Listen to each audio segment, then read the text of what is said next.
infection. It's not just our county. There are going to be thousands of people hired who will be these contact investigators throughout the state. And this is occurring in many, many other states as well, perhaps all of the states in our country.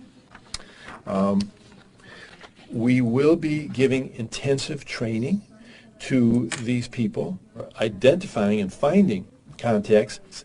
Some of the people we find are going to have trouble being isolated. For instance, if they live in a home where there's only one bathroom and there are 3 or 4 other people living there and those people don't have COVID infection, we're not going to be able to keep the person in that home.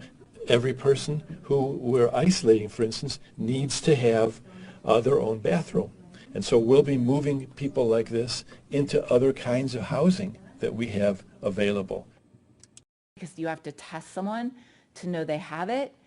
And then you have to do contact tracing, which means, again, those disease detectives who talk to you when you're a case and find out everyone you've been in relationship with, anywhere you've gone in the past 14 days. And then those contact tracers reach out to those people and tell them to quarantine for 14 days. And when we have enough testing, test those folks. And additionally, you need to isolate and quarantine people. And the 5th part is you need excellent treatment. And our treatment is evolving ultimately a vaccine. But because this is a global pandemic, the scope is so big, you need an army. You need 10 to 15 people per 100,000 population. And that is the army we've been building and are continuing to build.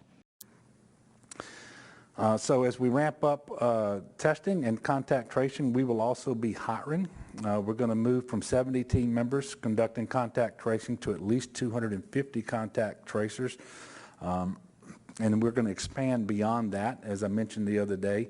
Looking at the model that we sort of borrowed from Massachusetts, we think we may have to get up to 700, but what I want to assure people is we will get to as many contact tracers as we need in order to do the work that is so essential.